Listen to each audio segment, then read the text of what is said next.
Welcome to Fresh Catholic, a podcast for those who are converting, reverting, or simply want a fresh perspective of the Catholic faith to help them to open their hearts and minds to become closer to the love and goodness of Christ. My daily prayer is that I will be a bright light to others, to be filled with the love and light of Christ, so that when people look at me, they see Him radiating out from me for His glory. Hello and welcome. I'm Lori Balderas, and I'm so happy you're here. My guest today is a nationally recognized speaker, author, pro-life leader, and abortion pill reversal pioneer, Dr. George Delgado, who is here to discuss his book, Abortion Pill Reversal: A Second Chance at Choice. He addresses and inspires audiences and groups of all ages and backgrounds, ranging from intimate gatherings to more than 65,000 people. Dr. Delgado speaks with both authority and compassion, with a unique ability to blend medical expertise, ethical clarity, and heartfelt conviction on today's most pressing life issues. His message offers a hopeful, faith-based perspective that uplifts and empowers. What a great way to start off 2026 with Fresh Catholic. Please sit back and enjoy my interview with Dr. George Delgado. Well, hello, Dr. Delgado, all the way from Rome. It's great to be with you. Oh my gosh, I'm so honored to have you. I know you are a very busy man, and I am very interested in this subject today. I'm excited that this is how we're starting off Fresh Catholic Podcast 2026. I think this subject matter is obviously very important. It's very life-saving, and obviously this is a very Catholic topic, but I think it also affects all us humans, and I think we all need to work together on just the abortion problem and issue at large. So I do appreciate you coming today. And I know that you are here, we're really going to talk about this subject, but also you have this book, Abortion Pill Reversal: Second Chance at Choice. And we will be putting links to this book so you can order it in the show notes. And I highly recommend it. So make sure you do that. It's really easy. Just click and you'll go there. But Dr. Delgado, I think I just kind of want to jump into it because I have so many things I want to talk about, and I want to really utilize our time, if that's okay with you.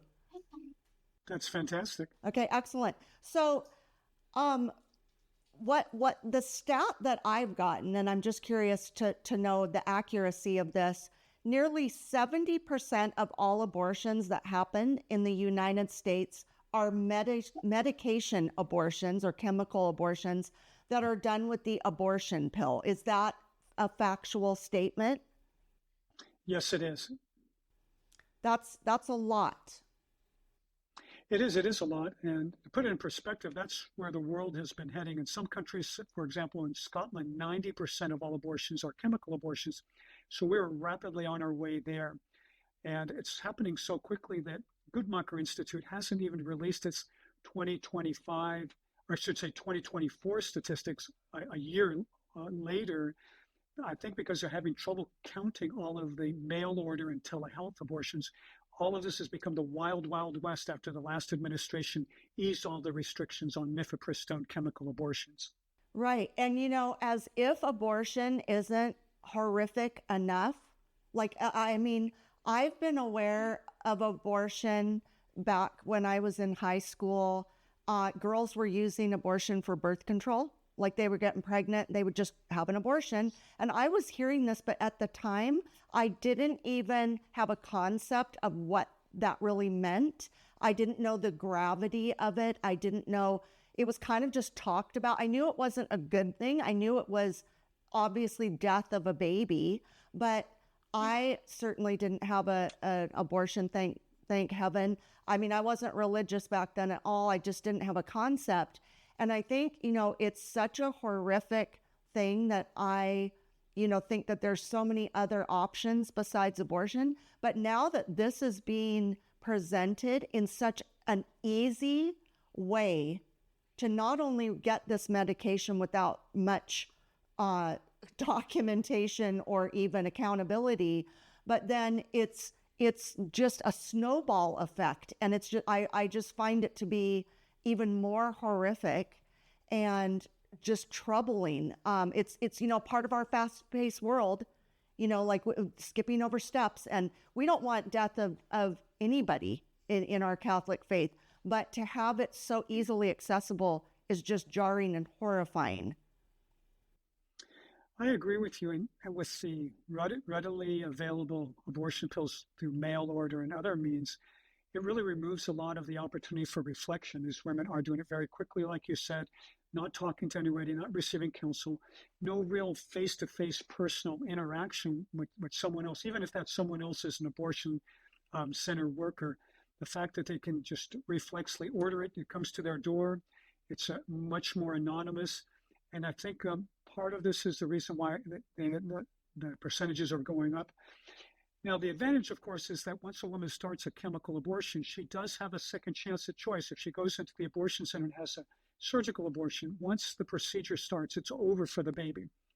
So what I'm feeling is that this second chance at choice is there for these women, and the fact that they haven't reflected on it as they might have if they'd gone to the abortion center perhaps means that they'll be more likely to think about reversing it once they've swallowed that pill and the reality hits them that they indeed are killing their preborn baby.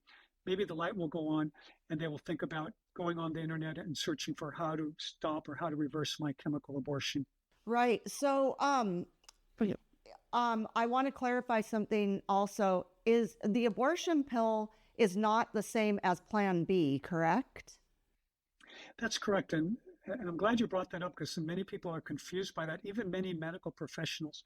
So Plan B is a high-dose oral contraceptive, and it's in a category that is often called, quote, emergency contraception. It's taken by a woman who has so-called unplanned intercourse and takes it in order to prevent pregnancy, while the abortion pill is taken by a woman who knows she's pregnant. It's approved up to 10 weeks of pregnancy. She takes it with the intention of ending her pregnancy. And the Plan B is taken like soon after intercourse. Like you're being very charitable when you're saying, it's an unplanned pregnancy or unplanned sexual encounter. I think, yes, it could be used in the case of rape or incest, things like that. But for the most part, my experience with Plan B, what I've learned from it is it's when somebody decides they don't want to use birth control and then all of a sudden they have an oopsie daisy night and they take that and it like stops it before it even begins because they have to take it soon thereafter. Most of them are approved up to 72 hours after intercourse. And although they are taken with a contraceptive intent, probably much of the time they do act in a very early abortifacient fashion. That's a whole other topic, but the woman actually does take it with a contraceptive intent. Now, the one exception to the 72-hour time limit is one called ulipristal, which is taken up to 5 days after, quote, unprotected intercourse. And that acts in the same way as mifepristone, the abortion pill, does by blocking progesterone. So that one has an even higher likelihood of being abortifacient because it can be taken up to 5 days after intercourse. Wow. So tell me what abortion pill reversal is, and I think we'll refer to it as APR. Maybe that's a faster way. You can refer to it however you like, but what is the abortion pill reversal and how does it work? So before I talk about how APR works, let's talk about how mifepristone, the abortion pill itself, works, because we have to understand that first. And before we understand that, we need to know about progesterone. Progesterone is a hormone that's essential for pregnancy. In fact, that's why it was given the acronym name progesterone, progestational steroid kinone. Progestation, it's for the pregnancy. Women who have very, very low progesterone levels will miscarry every single pregnancy. So it is absolutely essential. Some of the good things that progesterone does is that it causes good adhesion of the placenta to the wall of the uterus, what I call the super glue of the pregnancy, because we need that placenta to be very well adhered so that the preborn baby can get fluid, nutrients, and oxygen from the mother and download its waste products back to the mother. The progesterone also causes the uterus to stay nice and relaxed and soft, because the uterus is essentially a sac made of muscle. And when the baby is growing, the placenta, when the initial part of the pregnancy, the uterus is about the size of my fist. It has to grow to the size of essentially a small watermelon by the time a woman is 9 months pregnant. And so in order to do that, it can't be contracting. It has to stay nice and relaxed and very pliable. Progesterone allows that to happen. Another important thing that progesterone does is it keeps the cervix, the opening of the uterus, closed like a biologic valve, because we want nothing from the outside world to be in contact with the inside world. It's supposed to be a sanctuary protected from everything else. So those are the good things progesterone does. So mifepristone is like a false key. If you can imagine a key being a hormone, a lock where that key goes in is the hormone receptor. A key goes into the lock, turns the lock, and the door opens. The door opening is what we call the hormone effect. All those good things I just described that progesterone does. Now, many of us have had the very frustrating experience of a key that fit very well into a lock very easily, but did not turn a lock, right? That's what we call a false key. That false key blocks the receptor so the door doesn't open, so we do not get the good hormone effects. That's exactly what mifepristone does. It's a false key that goes into the lock but doesn't turn the lock. In other words, it blocks the progesterone receptors. Now, fortunately for us, that bad key goes in and out of that lock. It doesn't just stay there. When it comes out, that's an opportunity for the good guy key, the progesterone, to go into the lock, turn the lock, and open the door and have the good effects of the progesterone take place. So now we go into how does APR work. So APR works by giving supplemental progesterone so that there are more of the good guy keys lined up in front of that lock, that receptor. So the moment the bad key comes off, there's a good key ready to go in there, turn the lock, open the door, and allow the good effects to take place so that that placenta stays well adhered to the wall of the uterus. Because without the extra progesterone, what's going to happen? The progesterone effects will be blocked. There'll be separation of the placenta. The preborn baby will die from lack of nutrition and lack of hydration. And we continue giving the progesterone with APR for at least 2 weeks so that we can get all of the mifepristone, the bad keys, out of the system and allow any healing to take place that needs to take place. Wow, that's amazing. How did you come up with this idea? Like what prompted, I mean, obviously you want to save babies and you want to help women who have that, that change of heart. Yeah, well, there were two initial pioneers, Dr. Matthew Harrison and me, and we both had the same idea at different times and thousands of miles apart. And both times women called us seeking help.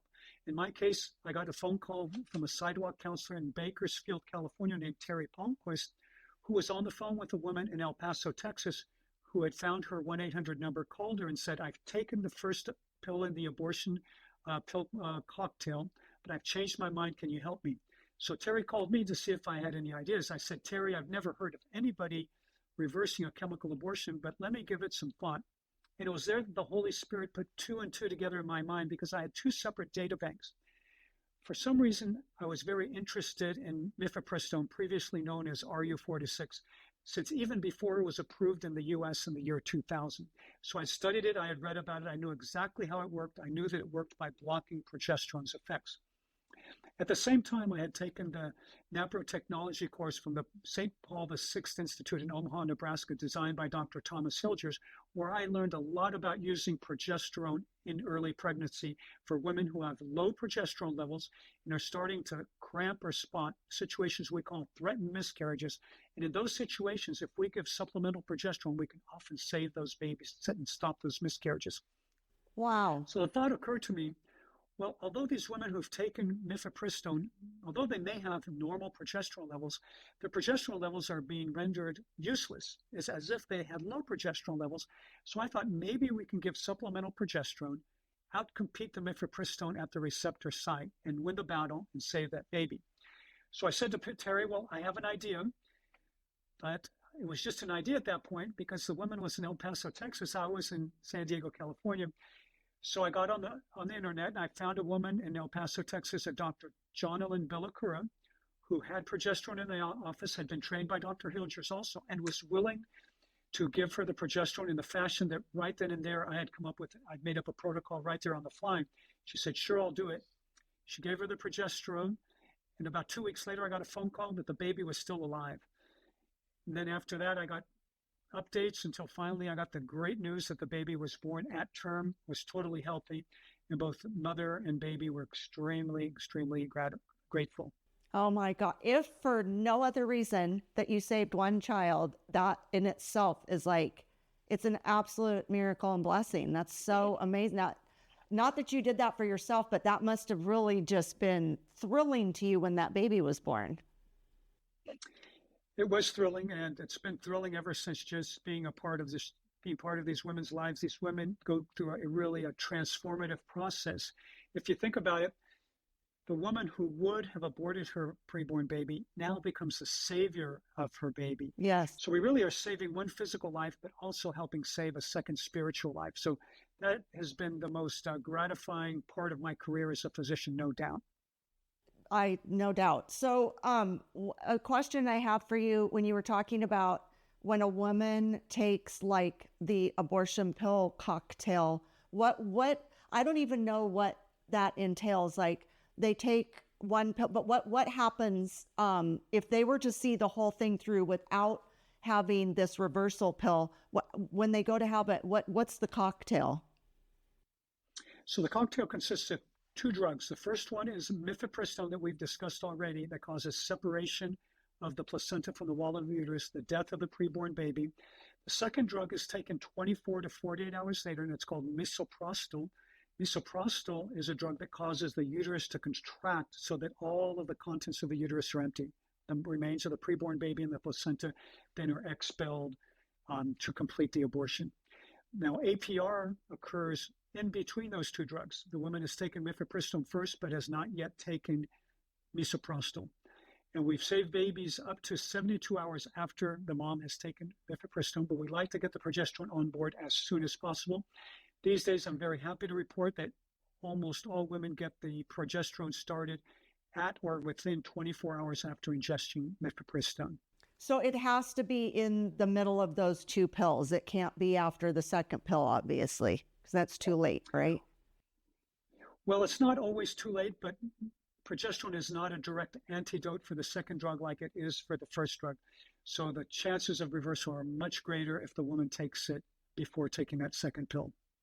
Well, regret is an interesting thing. And I think, again, I think there's been regret for the whole history of the world for many people. Like you'll do something and you'll either instantly regret it or years later regret it. And years later, it's far too late. And, it's a ripple effect. Most of the time, it's like throwing a rock in the water. There's ripple effects in every decision that everybody makes. It's not just their choice, their body. It involves other people. These different decisions people make, good and bad. And so I feel like regret, in this day and age, like I say, everything's so quick and like, I'm going to go get a tattoo and I'm not going to think about the ramifications of it or if it's going to affect, that's such a minor thing in comparison to an abortion. I'm just using that as an example of like, you do something, you have a regret, or even if you go back and you think when people have unprotected sex or they're not in a monogamous relationship, married, open to life, and they go out and have a reckless encounter or just an encounter where they just think, oh, this is fine. I have this abortion pill now, or they don't even think past that. And I'm so grateful that you and the other people you mentioned, that you're on this path to help people if there's a regret or God forbid there's something else where, correct me if I'm wrong, but I've heard stories where sometimes other people are giving these women the abortion pill unbeknownst to them. Is that true, or is that just a rumor? That is absolutely true. And there have been documented cases. In fact, about 2 or 3 months ago in Ohio, there was a man who was fortunately arrested and convicted for giving his pregnant girlfriend mifepristone surreptitiously in her drink. Unfortunately, they found out, they were not able to save the baby, but he did go to jail for that. And we're hearing more and more stories of those sorts of situations. And it's not it's not surprising to me or to anyone, I think, that now with the mail order availability of mifepristone, that it has become the tool of rapists, child molesters, and sex traffickers. Yes, I can see that. Yeah. Wow. Yeah. I also just think, it's like you say, there's not that one-on-one, even if you go to an abortion clinic and they're gonna do the abortion, I would think it's kind of like going to confession, when you have to be face to face with the priest who is in the, it's Jesus sitting there, and you have to go face to face. There's a whole different vibe than if you're at home praying for forgiveness. I would think, I know that they've tried, correct me if I'm wrong, but I know that one of the things, the hope is that the mother would see an ultrasound of the baby before going to have an abortion, because when they see that or hear the heartbeat, that detours them. Because I've gone and have an ultrasound and heard my baby's heartbeat and seen my baby, and I had no intention of killing my baby, but boy, that makes it real.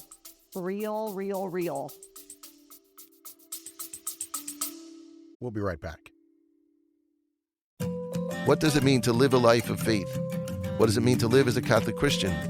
Hi, this is Bishop Kevin Sweeney, host of the podcast Beyond the Beacon. Join me as we unravel and discuss the mysteries of our faith, of the church, of living as Catholic Christians. Be inspired by engaging interviews with priests and seminarians, deacons, religious, women and men who live the life of faith day by day here in our Diocese of Paterson, in food pantries and classrooms and parishes and ministry. How is God working in their lives today? How is God working in our lives? Join me as I ask them and be part of the conversation on Beyond the Beacon. Listen and follow Beyond the Beacon wherever you get your podcasts, or watch it on my YouTube channel. Please check the show notes for more details. Thank you and God bless you. Absolutely. We are physical people, and we respond to our senses very deeply. And so seeing that baby makes it all very concrete. The other thing with these women with telehealth and mail order abortions not getting ultrasounds, they're putting themselves at risk. For one, they may be off on their dating. They may have forgotten when their last period was, or maybe their last period was irregular. They may be past the 10-week window and taking mifepristone inappropriately, which could be dangerous, which could cause them more bleeding, as well as later on in pregnancy think that they're no longer pregnant when they still are. Additionally, we know that 1% to 2% of all pregnancies in the U.S. are ectopic pregnancies, where the baby embeds in the tube instead of making it all the way down to the uterus. And we know that the FDA has said that taking the chemical abortion cocktail for ectopic pregnancies is what's called a contraindication. You should not do it because it is not an effective treatment for an ectopic pregnancy. So a woman who has gotten these drugs by mail takes it, and she may have read or may have heard that she's going to have significant bleeding. She starts to bleed, but the bleeding is not because she's having a chemical abortion, but because her tube is rupturing. And when the tube does rupture, she could bleed very heavily, lose consciousness, fall down in her bathroom. No one knows she's there, no one to call 911. She could die on the floor of her bathroom at the altar of sacrifice of choice because of the ideology that's driving this. So it's the other thing of not having an ultrasound is a woman may have forgotten that she has an IUD, an intrauterine device in place. And again, that's a contraindication to the chemical abortion drugs, because when the chemical abortion is occurring, it expels the IUD. It could cause a tear of the uterus or tear of the cervix, could cause very significant bleeding, could be very, very dangerous. A woman who's having the mail order abortion also will not get a blood test checking her blood type. And we know that in the US, about 15% of all women are what we call Rh negative. And Rh negative blood, if it's in contact with Rh positive blood, will cause an immune response because it will see that Rh positive blood as foreign. Now, we know that if during an abortion and during birth and during pregnancy, that there is mixing of the blood, of the maternal and the baby blood. So if that mixing does take place, the woman has Rh negative blood, the preborn baby Rh positive blood, and she has not been given a special shot, which she wouldn't have gotten if she's having a mail order abortion. Well, her body will mount a huge immune response against the baby's blood. For that pregnancy, it won't make a difference because she'll have the abortion. But immune systems are like elephants. They have wonderful memories. We all know that you have immune memory. So in subsequent wanted pregnancies with Rh positive babies, that woman could be at great risk because she'll mount an immune response attacking the baby's blood cells that could lead to congestive heart failure of the baby in utero and could lead to stillbirth after stillbirth after stillbirth. It'll be a curse that never ends unless we discover some way to turn off that immune system. Wow. Also, I've heard that, like you're saying, there's many dangers to taking the abortion pill, and because they're not really being monitored, I can't imagine through the means that they're going that there's a lot of record keeping and counseling. I think it's just very like, yeah, we'll prescribe that, no problem, here you go, and then. But I wouldn't think there's a lot of follow-up care. If there is, it's certainly not one-on-one. They're not monitoring, the woman physically. I just think that's really super dangerous for the woman as well. It is dangerous. And little by little, all of the restrictions that were initially in place when mifepristone was approved in 2000 have been peeled away, most of them during the last administration. But it used to be that they had to have a follow-up visit after the chemical abortion. That was taken away quite early. Then they took away the reporting requirements. Now the only reporting requirement is a maternal death. No other adverse reaction has to be reported. Next, they took away the need for an ultrasound or even a need for a person-to-person visit, like you said. And it's so easy to get these abortion drugs over the internet. I went on one of the sites several months ago, and after 6 clicks, the site was asking me for my credit card information in order to buy the abortion pills and have them sent to me. Imagine that. It's so easy. You don't even have to be a woman. You don't have to prove you're pregnant. Anybody can buy these at any time with 6 simple clicks and a credit card. Wow. So like you're saying, that's what maybe rapists, child molesters, traffickers, they're able to go get that and have like an arsenal of it so that if something happens, they just already have it. They don't even need to go through the process because they already have it in their possession. Right. And even in these websites are advertising, they're encouraging women to have a supply on hand just so that they're ready. It's just been treated in such a cavalier fashion. Of course, they don't honor the life of the preborn baby, but they're not even respecting, honoring, or protecting the life of the mother whom they claim to be empowering. Instead, they're enslaving these poor women. Oh my gosh, this is I mean, let me put it this way. I'm listening to this and I'm in shock, but I'm not in shock. I'm learning more about it than I knew, and I appreciate your facts because, you hear different things and you're never sure what's a true story these days and what's not. There's so much fake news out there, but I really, know and trust your everything you're saying because you're very well educated in this. You're not just coming up with this out of the blue. So that's just amazing. So the abortion pill reversal, the pill that you have, does it work every time? Like if they do it within that time frame, does it have a lot of accuracy as far as saving the baby? It's very effective, and for different interventions in medicine, it's among the best. And so our studies show that the success rates are anywhere from 55 to 68%, depending on the different study and how it's used and if the best protocols are used. So highly effective and with very, very few side effects. The birth defect rate is no greater than the general population, so we're very confident that neither progesterone nor mifepristone cause birth defects. And the preterm delivery rate has been consistently lower than the general population in all the studies that we've done. Wow. Yeah, because I know when Simon and I were preparing for this episode, we were both wondering like what effects it would have on the mother and the baby. And because obviously, like, my question was, if the woman takes the first pill, the abortion pill, obviously that starts the ball rolling. But like you're saying, there's that window, they take the reversal pill. And so there isn't like adverse reactions to the mother and the baby of those two pills combination? Have they found later when the baby, God willing, is born, that the baby's okay and there's no residual effect from either pill?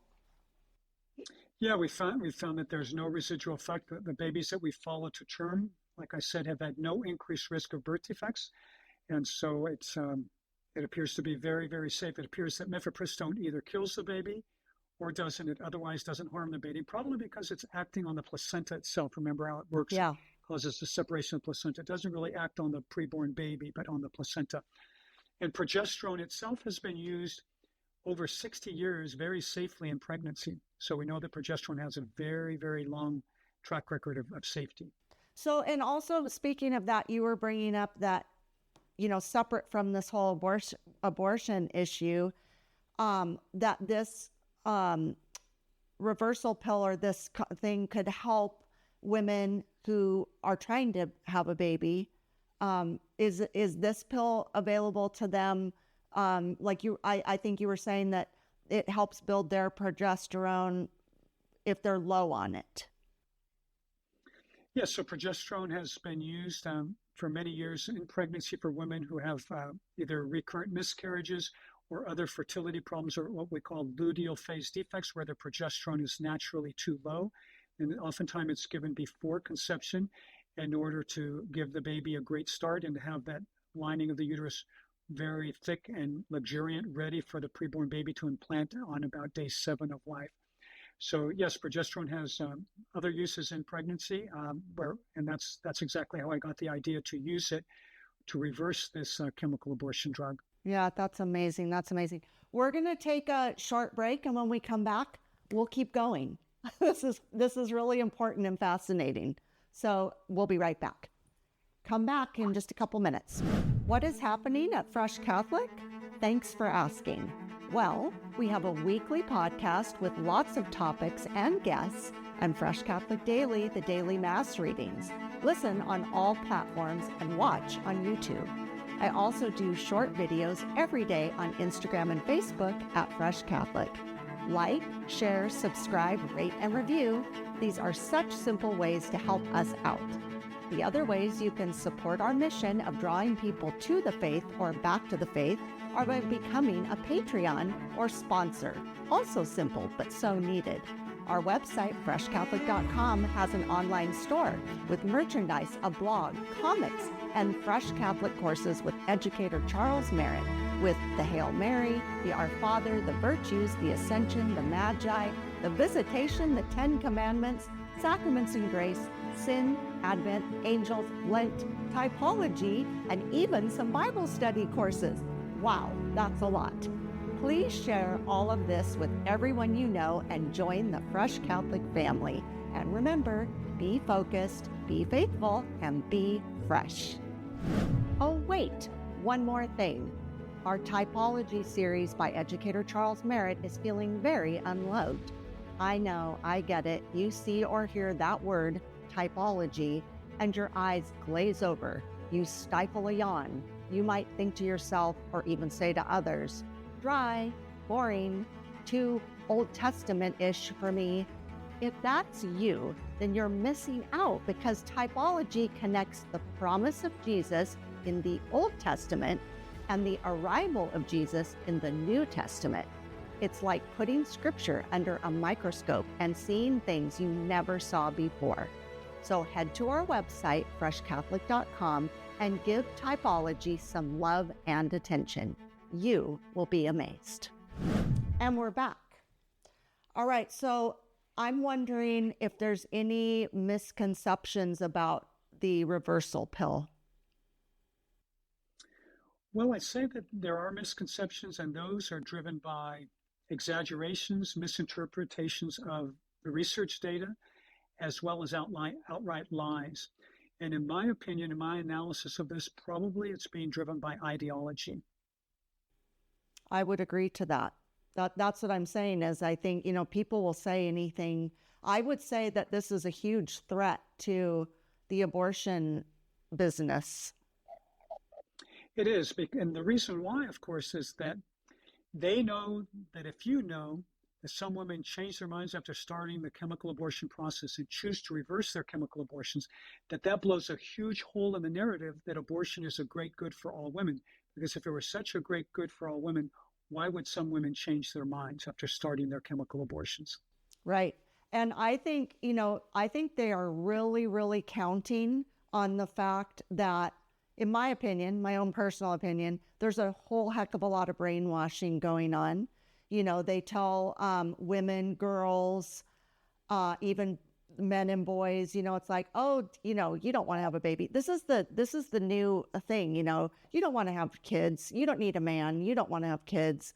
Both of those things are just going to hold you down. It's such a lie. It's just a huge, absurd lie. But that's what the narrative is out there, and I know for one, I try to use my platform, obviously not just for Catholic teachings, but also, I just think it's really important to be honest about these things because people out there are just not being given the correct information. I know that, Satan is really attacking our marriages and our families. A lot of people are falling for it. And it is really sad and it's really horrifying. And I often wonder about women who use this type of, or any type of abortion, but where this is what they're doing. And then later, if they choose to have a family, if it affects them, like you were saying, it's not going to make their body very hospitable to a pregnancy, I wouldn't think. I mean, just logically, it seems like if there's, multiple or even one chemical abortion or otherwise, that the body would maybe reject a pregnancy that they would want.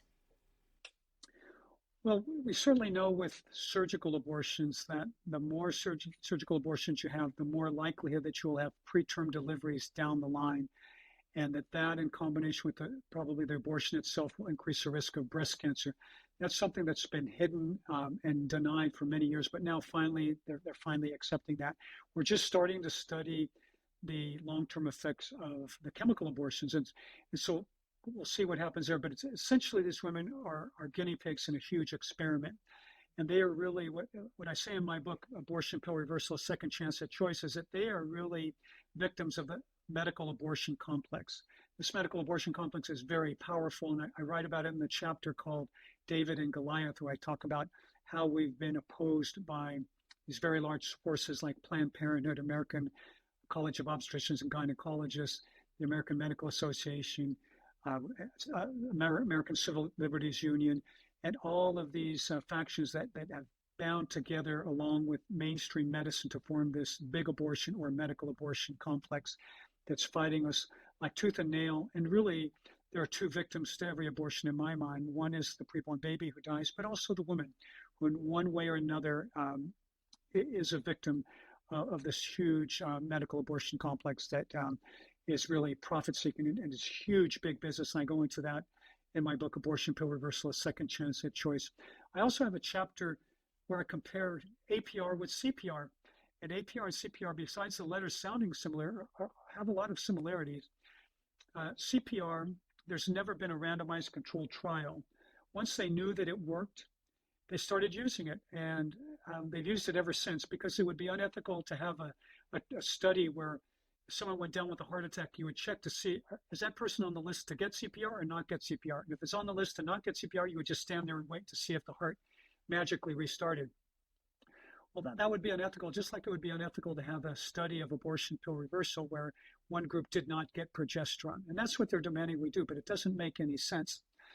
And CPR, APR is really better than CPR because in CPR, only one life is saved. Like I said before, with APR, the physical life of the preborn baby and the spiritual life of the mother is saved. The other thing is that CPR is not that effective. It's considered a really good success rate if you save a life 10% of the time in CPR. While in APR, we save 55 to 68% of the preborn baby. So much better successes with APR compared to CPR. And with CPR, the person who survives often comes out neurologically impaired, often has brain damage and other problems.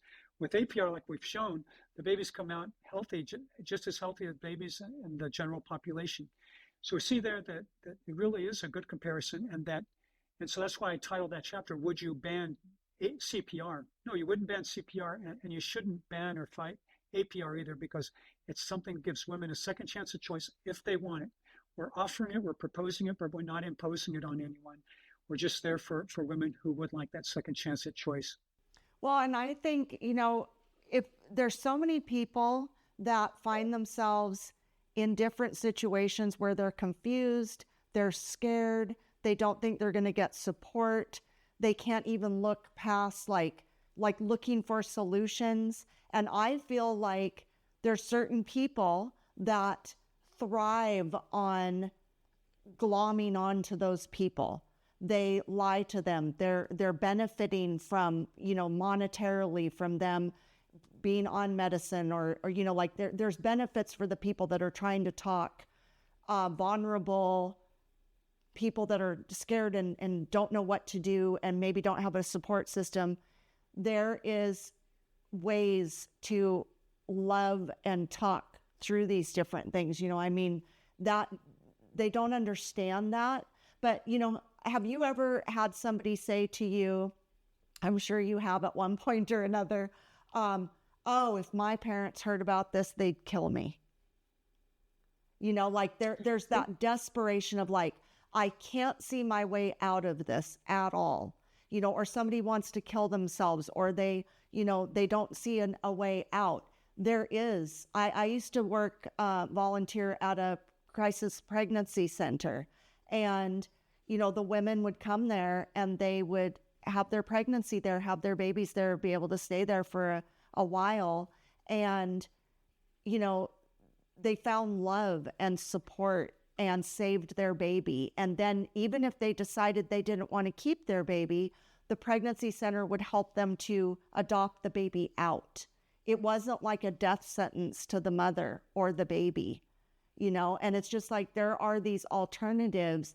And, there's so many people that benefit from the demise of people's vulnerabilities. And it's just, when you have a presidential candidate having a van for abortions at their rally, that's a really sad state of affairs, that we were at that place a couple years ago. That just shocked me to no end that women were going into a van and getting abortions at a presidential rally. I just thought, wow, we're just really sliding downhill here, Yeah, that actually was more than a rally. That actually occurred at the Democratic National Convention. Yeah. Where they had the abortions in the vans, And, your point about suicide, I think, is a very important point, because I've often thought that a woman who is going to have an abortion or having an abortion is somewhat like a patient who's suicidal. She's boxed in a corner and feels like there's only one way out because she hasn't been given other options. And in fact, one of the most powerful parts of my book, Abortion Pill Reversal, Second Chance at Choice, is part 2, where I have women who've been through the process of APR writing their firsthand accounts.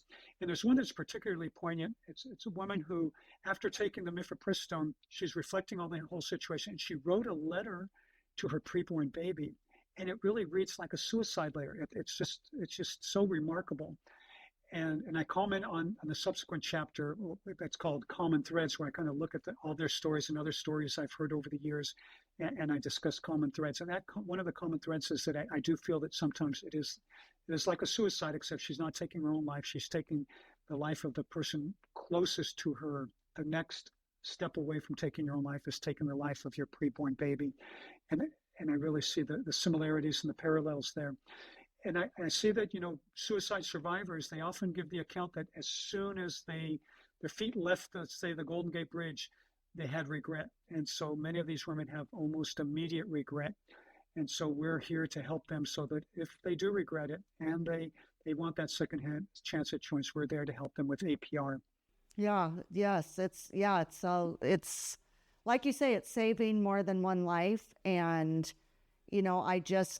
I feel really, I really feel deeply about people who are suicidal or who feel at the end of their rope, because I have family history with suicide. So, I wish my aunt would have had,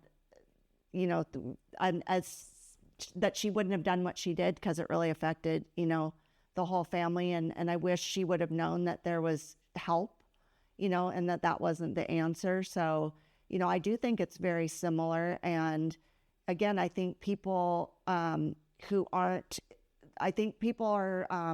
you have to be aware of people who, have an agenda for wanting you to, have an abortion. And it's not because they care about you. It's not because they think it's going to make your life better. I mean, and I don't know, have you, in your studies, have you found that women who have had abortions, that they do regret it for the most part? I mean, maybe they're not coming out and being honest about that because, then they're admitting that they didn't make the right decision. But I would think that I would be interested in a study to see like what the percentages of the people that regret it. Yeah, and the studies that have been done so far, most of them have been quite biased, and both in the way they ask the questions they ask, and when they ask them. But other studies done by more or by less biased researchers, such as Dr. Priscilla Coleman and others, have revealed that yes, there is a significant amount of regret you can detect around abortion, and probably on the order of at least 25%, and probably higher than that. And it's because there's a lot of denial that goes into it as a defensive psychological mechanism of women who have had abortions. Yeah. Do you think that, like right now, so let's say a woman has this regret and wants to have this abortion reversal pill, second chance. What would they do? Like what? I need like the facts of like, so that they know instantly, oh my gosh, I got to do X, Y, and Z right now. Who do they call? Where do they go? I mean, I'm wondering if even if they were to go to an emergency room or a doctor, the doctor would actually help them with this, or if they'd say, no, you're fine. Just, I can't imagine them calling telehealth and telehealth saying, oh yeah, let me get you the magic reversal pill. Yeah, so it depends on which telehealth they call, of course. But for the most part, what they do is it's just like if they want to find other information, they go on their magic rectangle, and there they do a search, and oftentimes what comes up, and hopefully all the time what will come up, is abortionpillreversal.com. And that's the website that I started back in 2012, and it was taken over by Heartbeat International in 2018.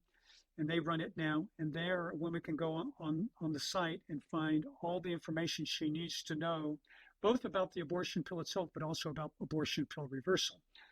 And then if she wants to chat, there's a chat feature, and she can chat with the hotline nurse there, have questions answered. And if she decides then that she wants to reverse her chemical abortion, then she actually has a phone call with the hotline nurse, who then will ask specific questions and confirm that she has taken the abortion pill and confirm that she does want to reverse it, and then connect her with a doctor or clinic in her area who is compassionate and competent and ready to help her start the abortion pill reversal process.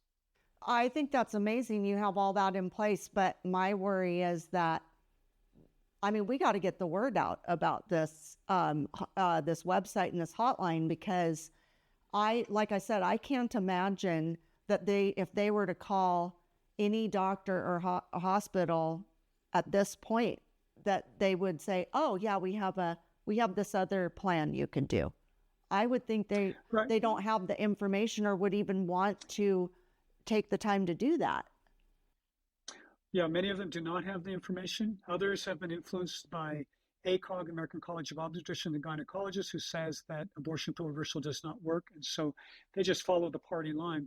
So that was the whole reason for me writing the book, Abortion Pill Reversal, A Second Chance at Choices, to get the word out there so people would watch podcasts like yours, tell their friends, so that women would already have it in their head that there is an option for reversal for the future if she does take the abortion pill and changes her mind, or if she takes the abortion pill, talks to her friend seeking counsel, her friend will already know about abortion pill reversal. Say, yeah, I heard about that on Lori's podcast, and I know that it is reversible. And let's get on this website right now and get on the hotline. So that's what we want, is we want everybody to know. And we also are hoping to influence medical people too, because they watch your podcast, just so people will be open-minded. Because I'm just hoping that people will read the book, and those who are open-minded, I think, will be convinced. Those who are ideologically wed to abortion, the medical abortion complex, maybe not so much them. I don't think there's anything that would change their minds. But the people who are in the middle, and certainly the people who favor life, I think they will be convinced that abortion pill reversal is safe, it's effective, and women who are given the chance to save their babies' lives are extremely grateful. Well, and like they say, knowledge is power. And I feel like, like I've been saying, there's different things we hear in fake news. We don't know what's true and what's not true. But when you hear something like this, and now, for example, I'll just use myself as an example. Now I have this knowledge. So if I come across somebody who, finds themselves pregnant, they have started the ball rolling, I have this knowledge now that I can direct them to the pro-life way, to the save your baby way, And I feel like the more people that know that, then they have that knowledge and you can help people. You never know when your knowledge is going to help somebody else. This is why we need to be very aware, get our facts straight, know what's real and what's not real. I think that's a lot of people are living in delusion land, and they're very susceptible to just hearing stories and narratives from people that aren't necessarily true. And the TikTok phenomenon, where it's like, where'd you learn that, TikTok? It's like, well, TikTok isn't the best place to learn things, or to get your facts straight. So I also would think that, correct me if I'm wrong, but I know there's doctors and nurses that for a while were being forced to do certain treatments at hospitals, whether it be trans treatments or abortions or things, and it was against their religion. They were being threatened to be fired or were fired.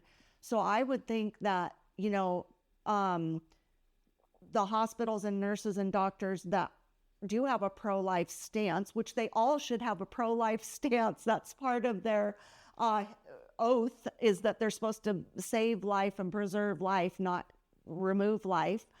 So right there, it's very hypocritical what they're doing. But I would think the people that are very pro-life, doctors, nurses, hospitals, would be a spot where people would know, oh, I'm going to go to it's kind of like the Catholic Church. Many people gravitate into the Catholic Church. I work at a Catholic church. People will gravitate in, homeless people, people who are lost, people who are struggling, people who are at the end of their rope. They'll go into a Catholic church because they know it's different in there. They know it's safe in there. They get some sort of peace and solace from that. And that's not something that is just like forced on somebody. They have knowledge of that. So I would think that, this is something where if certain places are prepared for these answers and prepared with your book and prepared with this reversal pill, that people would gravitate to that. They go, oh my gosh, I'm at the end of my rope. I'm going to go to this hospital or this doctor where I know that they're have a more pro-life stance. Absolutely. Yeah. And I think this is all part of the movement of what we call life-affirming medicine, and also known as Hippocratic medicine, which is following the Hippocratic Oath. And part of that, the original Hippocratic Oath, was that we would not give our patients poison to kill them, nor would we cause abortions. Right. So we're trying to get back to that. Yeah, wouldn't that be a miracle? I think it can happen. I think you're really helping with that in a huge way. And how many babies do you think have been saved with the abortion reversal pill? Well, Heartbeat International estimates that more than 7,000 babies have been saved by abortion pill reversal. That is amazing. That just gives me chills. Doesn't that just make you so happy? It does. It's been a great privilege to be part of this. I mean, this is just the beginning. That's right. So, and how long has this pill been available? So the very first reversal was in 2007. And so it started out with just a trickle, and then it's been organic growth, slowly but surely growing. So now with a full steam ahead with it. Wow, that's amazing. Is there anything you would like to say that you haven't got to say before I let you go? I'd like to tell people how to get the book, and you're going to have a show link. They can go to ignatius.com. They can also find it on Amazon. It's Abortion Pill Reversal: A Second Chance at Choice by George Delgado. I think they'll find it very interesting and intriguing, and a compelling story that they won't want to put down. And they can also find me on my website, Steno, Steno Institute.org. Steno Institute is named after Blessed Nicholas Steno, who was a 17th century Danish physician who eventually converted to Catholicism and became a bishop. I thought he was a perfect example of faith and reason, which we need so much in medicine these days, because if you have purely scientific pursuit with no ethical guardrails, you will run amok, as we have done. So Blessed Nicholas is a great example for all of us. That's stenoinstitute.org. That's amazing. And also, just so my listeners know, we have a man here who's in Rome sitting with us, and God willing, he's going to meet the Pope tomorrow and give him his book. So I'm going to pray for you, because I hope that happens, and I feel very honored. I mean, here I'm talking to Dr. George Delgado, but the Pope will tomorrow. So, you'll have to say, well, I talked to Lori Balderas yesterday on Fresh Catholic, so now I'm here to see you, Pope Leo. Anyway, that's super exciting. That I'm sure that, he does appreciate the work you're doing, because again, we want to save lives, and we are the people of faith want to save lives, and we are the, like our Lord wants us to, be the, I don't want to say the party of life, but we are we are very faithful people, and we really want to save babies and people. So anyway, thank you for coming today. I really appreciate your time, and I appreciate all you coming. I think this is such an important topic. Please go to the website and check it out and get the book. And then anybody that might find themselves in this difficult predicament, there is a way out, and we want to save as many babies as we can, obviously. So thank you, Dr. Delgado. Tell the Pope I said hi. All right. Thank you for having me, and God bless you. God bless you. Thank you for coming today. Thank you. Love you. Bye. Thank you for joining me today. Now go out and be a bright light in someone's life. And remember, be focused, be faithful, and be fresh. Fresh Catholic is produced, edited, and recorded in Ventura, California.